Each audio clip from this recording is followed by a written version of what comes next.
House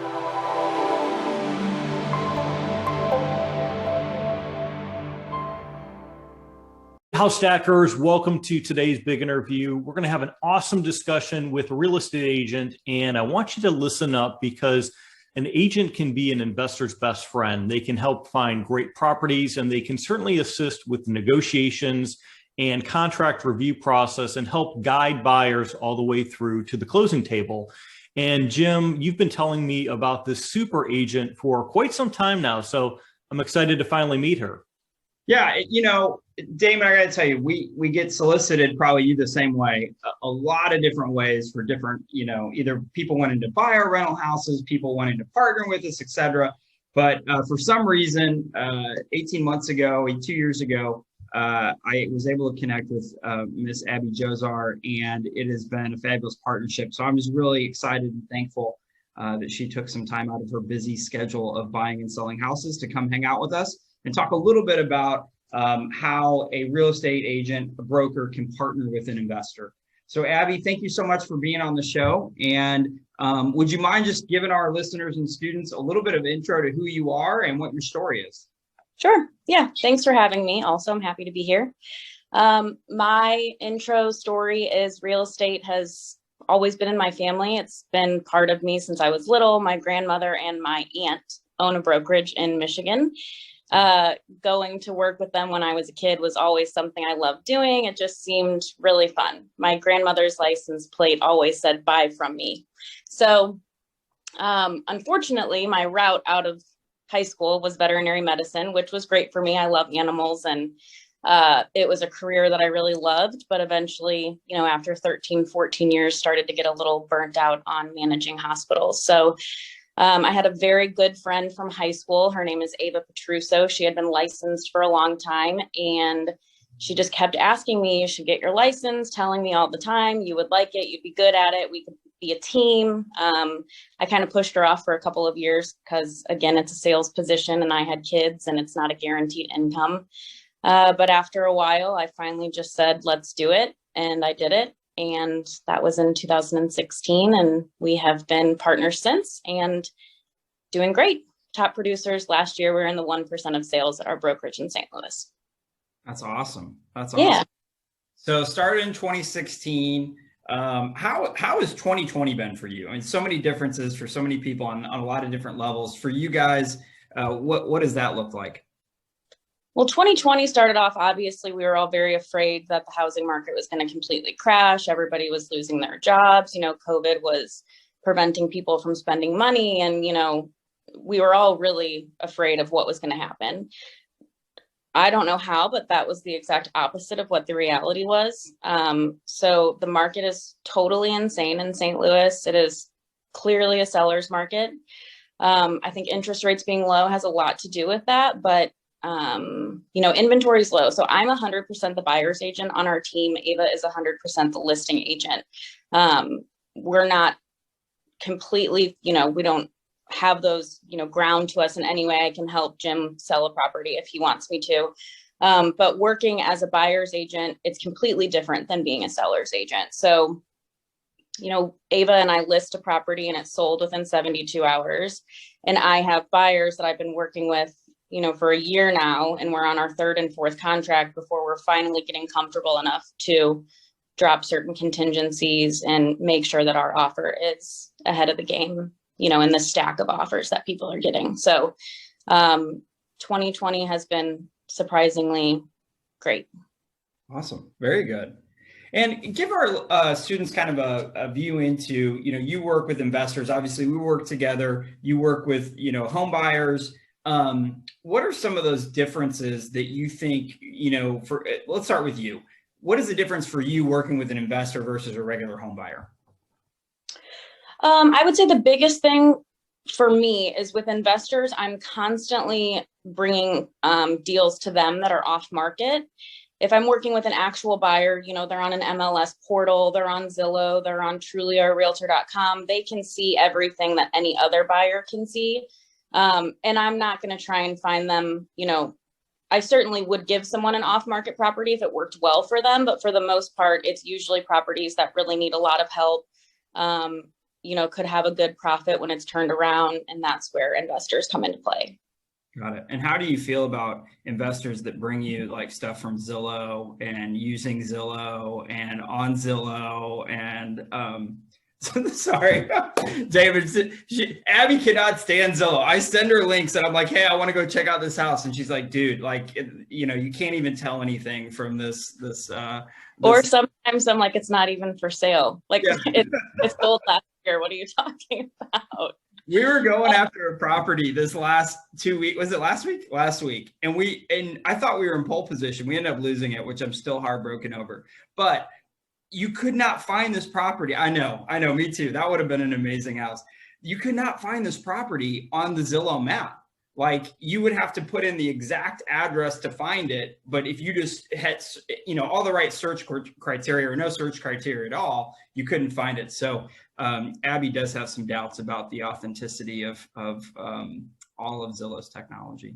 Anyway. I had that same issue last week when I'm actually in the process of buying a property. Went to look up the infamous Zestimate, and the property didn't even exist, right? And so I couldn't find the property anywhere on Zillow. But hey, it's the best we have right now. I know a lot of people like to rip on Zillow, but think about 15 years ago. What did we even do, right? So it's a good problem to have. It has a better interface than the MLS does. So for me, I totally get it. I mean, someone will send me a property from the MLS and I'll go to Zillow to type in the address so I can see the pictures and, all the information about it. And then eventually I have to go back to the MLS to get, actual agent data. But I get it. It's just frustrating when people are, get information from Zillow that's completely inaccurate. Information. No, that's great. Sorry for the sidebar. So Abby, when you think about common mistakes made in the buying process, even for people, who have done many deals, what are some of the things you guys see from your perspective as pitfalls, and what would be the mitigating strategy or the way to de-risk that mistake, in your opinion? Well, I think right now in this market, the biggest mistake is either agents that aren't familiar with what's happening right now, with how aggressive the market is. So for instance, if we have a property that we just put active and we have 15 offers and we are telling agents best and final, by Sunday at 9:00, and they send us an offer that's at asking, including closing costs, including all of, a 10-day inspection period, those, I feel really bad for those buyers that either don't have an agent that is privy to how to be aggressive in this market, or they're just not really serious about buying a house, I suppose. So for me, the biggest bit of advice would just be have a conversation with your agent in advance before you submit an offer and ask them, what's going to make our offer different? Aside from the price, what's going to put our offer at the top of the list for these sellers to where they feel good about it? They're not going to have to mess around with a bunch of, little things here and there. What are you going to do to make our offer more aggressive than other offers on the table?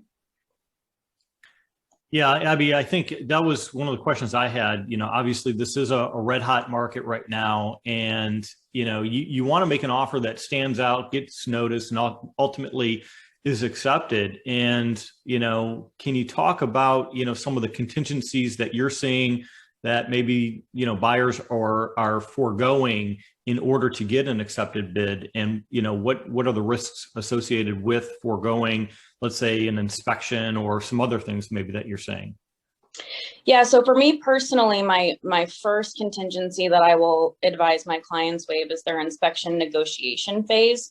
So they always have the option to waive inspections completely. I don't ever advise that, however, unless it were a situation where it was an investor where they're going in and, they know that the house is falling apart or needs a lot of work, or you can walk in and kind of see with your own eyes before you submit an offer. But when it comes to residential buyers that are going to be living in these houses, I always recommend waiving your inspection negotiation phase. So basically all of your inspections are just for your knowledge.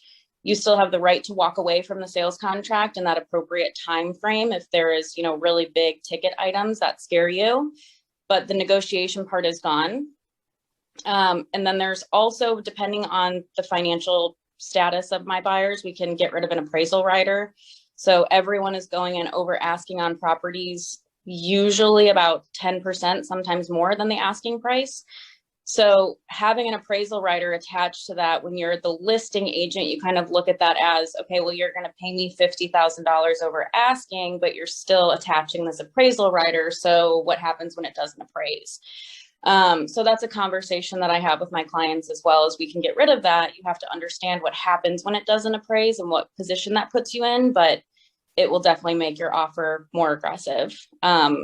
Also, earnest money. I feel like a lot of people forget that earnest money is important. And if you're putting down a big, heavy chunk of earnest money, it really looks like you're a serious buyer. You know, you have your financials in order. I think people forget that earnest money can be appealing when you're sitting down in a stack of sales contracts. Just makes you look like a serious buyer. Definitely. Thank you. I heard, this one situation where the buyers would actually put 50% of the purchase price in earnest just to make their offer stick out above, because everyone's throwing $1,000, $2,000 down. Yeah. This person put 50% of the purchase price down in earnest to let the buyers or the sellers know that he's, very serious about, buying this house. So I thought that was kind of interesting. That's a lot. Yeah. Your contingency on financing. I mean, if I click not contingent on financing, that does not mean my buyers can't finance if they want to. So again, you have to understand if you can't finance, you still have to go forward with this loan, but we have conversations with loan officers to make sure that they're 100%, fully capable of moving forward and they have no hesitations whatsoever. And we can still put not contingent on financing. Abby, one of the advanced strategies that Damon, I don't even know if we have this in our curriculum yet, but probably we can put out a good white paper on it, is how to use escalation clauses. And I feel like I've seen or been a part of more deals with escalation clauses in 21-20 than ever before. Could you give our listeners a little bit of a purview into what is an escalation clause and maybe how to use it? Sure. So I will also just add to that, Jim, not to say that you're in the wrong, but right now, 90% of listing agents will put in agent remarks, will not review offers with escalation clauses. Really? Technically, you have to review any offer that's submitted to you with your clients. You can't just say, we're not looking at this one. Technically, you have to. But majority of the time right now, you have 15 or 20 offers on the table, and all agents are basically saying is, give us your best and final. I'm not going to review 20 offers that all have escalation clauses, because it just gets a little wonky with the numbers. Like, okay, are we going off of the escalation number? Are we going off of the sales contract number? It can just be very confusing as a listing agent and also as a seller. With that said, you can write in your agent remarks all day that you're not going to look at offers with escalation clauses, and I can still submit one, and it still could probably be the best offer. Right. So they can be extremely beneficial in this market when you have no idea, how much someone's going to go over asking. We've had offers personally where I'm submitting for my clients and we're 60,000 over asking and we're still not getting it, which, for most people, they're like $60,000. That's a lot of money on a $300,000 house to go over asking, and I'm still not getting it. So if you're doing an escalation clause, that can be extremely beneficial to either say, let's start at 325. So you're not going 60 when you don't have to, and we can go up to 385, whatever number you're most comfortable with. I always tell my clients, is this a house that you're going to lose sleep if you don't get it? If we need to do everything that we can do if you're not going to sleep tonight, if your offer is not accepted. So they can be extremely beneficial for clients. However, a lot of people are asking that you not submit escalation clauses right now. Interesting. See, and this, investors, is why you need real estate agent partners, because I would just write escalation clauses for days and waste a lot of paper and ink. On that point, Abby, maybe you describe, maybe this is a little bit of you and I, and Damon, feel free to chip in here, but is, the pros and cons of you using a real estate agent as a partner, as an investor. Obviously, investors want opportunity, and some of our other guests we've had even in recent weeks have been of a different view that, hey, go get your real estate license, go become a broker. And there's strategies to use with that, especially on the buying side, where you can recoup funds through the buying process, either to pay yourself, W-2 on the side in a different company, or use that money to reinvest in the flipping or discounting there. But in your opinion, what are some reasons why investors should think about using a real estate agent partner? I'm sorry, Jim, was that question to me or to Damon? Yes. Sorry to you. Okay. Well, first of all, having a middleman can be helpful. Having someone in between two parties to work on negotiating and to give, kind of information back and forth is definitely helpful. Or, finding properties is huge. I think if you had an investor who knew real estate and was passionate about it and was really good at being a realtor, sure, get your license. I mean, you can save a lot of money. You'll also do double the work. And I just feel like for me personally, it's my job. I wouldn't try to flip a house because I think I could make $80,000 because I know nothing about flipping houses. So I just feel like when your niche is somewhere, stick with someone who knows what's going on. You certainly have so much to offer when it comes to investing and flipping properties or having rental properties. I ask you questions, you answer them. You ask me questions, I answer them. And I think it's just really great to have someone in between the two parties who it's, their full-time career. Yeah. I totally agree with that. And I think for me, the thing I would stress to you students is, and I may still I don't know if students, if you realize this, I may still go get my real estate license one day. That doesn't limit me from using Abbey, or someone like Abbey. But the reality is I have one pair of eyes and they work, 10, 12, maybe 14 hours a day on a really aggressive day. But that's still one pair of eyes. So looking for deals, having my ear to the ground, all that just sucks up time. And so I think, the word, Abbey, that you love, word that you use that I love was niche. Finding those things that fill you up and bring you joy and that you're good at, and then maximize that, and then find your partners. Go back to week 2 or 3 of our curriculum, where you're creating this network of people. Now Abby's got her eyes out there looking for me, and that just is so helpful. So Damon, how do you think about that whole question? Any add-on thoughts you would have? No, definitely.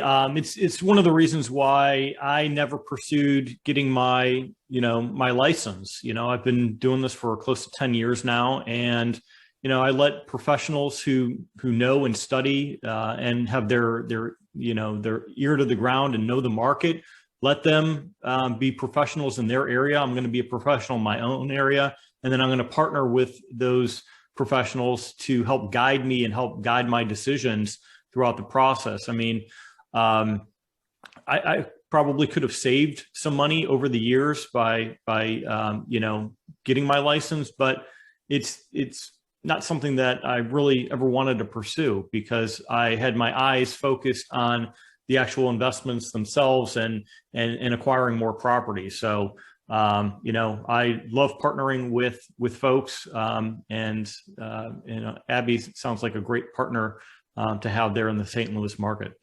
Totally. One last question for me, Abbey, and then I'll turn it over to Damon. The $1 million question, the $1 billion question is how to find properties in this marketplace. And it's just, you did a really great job of teeing it up. It's so difficult. I've heard while we've been going to see properties, we're telling horror stories of people that, have put in so many offers, and it is heartbreaking, especially for people that want a place to live. But for the investors trying to find their first deals, which are vastly more difficult to find, what are maybe 2 or 3 tips you would give them on how to go find those properties? Well, driving around is one of my favorite things to do, looking for sale by owner signs in yards. I like to see people outside that are maybe doing work on a property, maybe like they're getting ready to sell it. And I'll just walk up to the door and talk to them and ask if it's something that they've ever thought about or, in the back of their mind. Zillow can be very helpful in this department when people are listed for sale by owner, when they actually have a listing that their house is for sale. There's a website called Hubzu, which is really helpful for investors. That's usually properties that are for sale. Majority of them just have tax liens on them. They're almost always in really terrible shape. So you have to really know what you're doing, getting into flipping a property and making it structurally sound.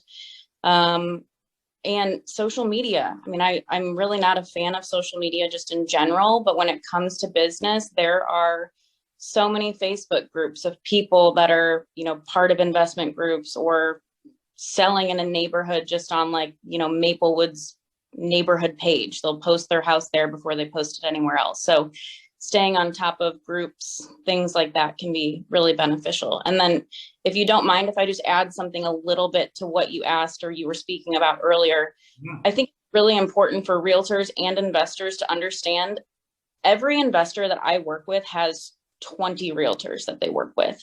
So just understanding before you get into this, I'm not going to create a relationship with Jim and expect him to use me for everything. And I think Jim also understands that, is he my first go-to, but there's other people that I have as backup if he can't, if something's not comfortable for him to work with. But the biggest thing, sorry, I'm getting a call. Oh, I didn't lose you guys. No, is when you're a realtor, you can't get your feelings hurt that your investor has 15 other of you in his pocket that they work with, and they need that. I can't farm all of St. Louis looking for deals for Jim Garvin. I can't. So when they have a bunch of people, why not? Why can you not do that? It's a lot.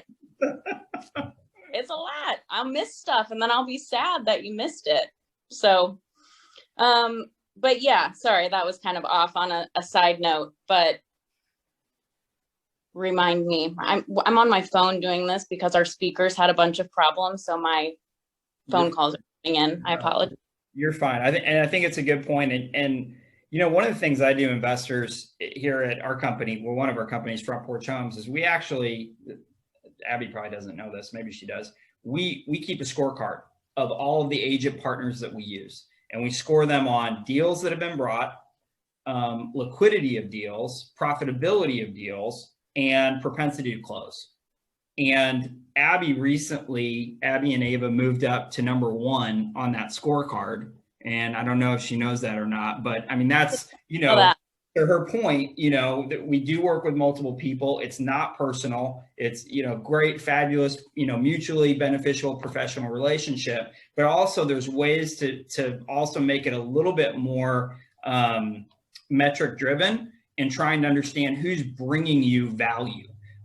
There's also, some agents who might bring me a lot of things that are projects we would never do. And so it's, again, one pair of eyes, 8 to 10 hours a day. You got to just be really smart about how to use that time. So Damon, over to you. Yeah, I want to switch gears real quick, and I know we're coming up on time, but I want to talk a little bit specifically about the St. Louis market because I tend to look at St. Louis, like Kansas City, like some of these other linear markets where you don't have these large boom and bust cycles like you see out in California or some other, more cyclical markets within the United States. And one of the metrics that we've used that's been more, relevant, in the past has been the rent to price ratio. And students, if you haven't heard of this is kind of like the 1% rule. So for example, if a house is $150,000, you want to target maybe $1,500 in terms of rent. So my question to either one of you is, what types of ratios are we seeing in St. Louis here in 2021? Abby, you want to start and I can go next? Yeah. So the 1% rule has, been around since I have been working. Right now, I feel like it's difficult because sellers are so aware that houses are selling, higher than asking, and they have this idea in the back of their mind that their house is worth so much money. I recently had a 4-family in Richmond Heights. It's in Clayton school districts, and this guy said, I want $1 million for it. And I went, well, okay, let's think about this. If each unit is renting for $3,000 and there's 4 of them, we've got, $1 $1 million makes sense, right? 1.2 technically. Well, that wasn't the case at all. They were 1-bedroom apartments and he was renting them for like $750. And I was like, well, you can't get anywhere close to $1 million for this. Well, it's a 4-family in Clayton and I want $1 million. I'm like, well, that's just not how this works. I don't know anybody who's going to pay you more than that 1% rule. So he ended up not listing with us, and that was unfortunate. And, I think he ended up listing at 725 or 750 maybe, which still doesn't make a lot of sense. So hopefully he gets it. We'll see. But it's really hard, in my personal opinion, as an investor right now, not only for the rent rule, but also just people's houses are selling very quickly. So even getting a deal on a house is difficult for investors right now. If you're trying to flip a property is what I mean. Yeah. So Damon, I think Abby answered it really well. I want to back up and give our listeners somewhat of a macro view, which is, again, we're on kind of the western side of the Rust Belt. The majority of houses in St. Louis Central are built from 1900 through 1970-ish. That's the majority of them. So when you walk into these houses, you're dealing with a lot of, antiquated look and feel. Even structurally, you may be dealing with things like aluminum wiring versus copper wiring, and even knob and tube in some of the houses we go into. So there's a lot of sometimes complexities to trying to bring these old homes up to a place where they can rent at the 1% rule. Now, 2 years ago, I would have told you could get the 1% rule all day long. Especially in areas, Abby's mentioned a couple different neighborhoods of our city. She mentioned Richmond Heights and Clayton, and these are places that have a lot of affluence or decent affluence, and they're in close proximity to jobs. What we're seeing here in St. Louis is in those areas where it used to be the 1% rule applied, they don't apply anymore. But now the renters, because there's such a low inventory, not only of homes to buy, but places to rent, are drifting into areas that had previously not been deemed good areas. So just to use the grading system, you may see an area that is previously D-type properties now quickly in the last year turn into C properties, turning into B properties. So something that was at $500 to $600 per month, now going up to close to $900 and on, in the direction of $1,200. And you say, Jim, how do you know that? Well, when you look into an area and you say, hey, let me look at the rental comps and let me look at ones that have been flipped in the Burr model versus ones that have not been flipped for rental purposes, you begin to get a really good viewpoint on what are the rental comps. And so one of the things that Abby and I will do is we're going back on a property, just this one I was talking about last week is, Abby, what are the rental comps? So not only is she providing for me sales comps, she's providing me rental comps to look at how does it flow into that 1% rule. So to sum it all up,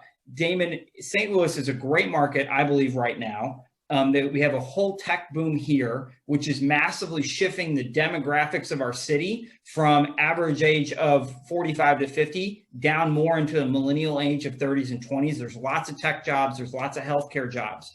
And those jobs have come with, big salaries where people are able to go first-time home buyer at $400,000 plus, or they're going to rent at $1,500 to $2,500 because maybe their job is transient. The opportunity here is to grab a property and provide that $1,500 to $2,500 rent for somebody that's maybe not necessarily ready to buy, but wants a very high-end experience. So that's opportunity one. Opportunity number two, go into these areas and you need to do a lot of due diligence to see where it's going from C-type properties to B-type properties. And that's where you go invest, make your improvements, and take a property that was not 1% when it was at 600 to 700, but now is able to be at 1% at 1,000 because you were able to make the right burst strategy movement on it. No, that's awesome. I think that's emblematic of what we're seeing across the nation right now. I believe that the economy is starting to pick up, jobs are starting to increase. In fact, you turn on CNBC and you look at Marriott and some other industries, and they can't fill these positions fast enough. And as tech continues to evolve in our country, you're going to see cities that are employing more and more millennials that for real estate investors we can cater to, and and you know, get some great investments, you know, out of real estate. So appreciate both of you explaining that. Jim, any other questions? I know, again, I think we're coming up on time limit. Any other closing thoughts, Abby, as we close out here? No, I'm just really glad to be a part of this, and thank you for having me. Yeah. So listeners, Abby, for our listeners, I should say, where can they find out, you know, more about, I guess, what's going on in St. Louis, and if they want to utilize your services, where can our listeners find you online? Yeah, so we're all social media. We have YouTube, Instagram, Facebook, and we are the Petruso team. That's Petruso. You can find all of our information there. And my name's Abbey Josar, and my email is abbyjosar@gmail.com. Awesome. So house stackers, I hope you were able to benefit from the tremendous knowledge that we garnered from Abby and Jim today. And stay tuned for more incredible interviews in the next coming weeks, and happy investing.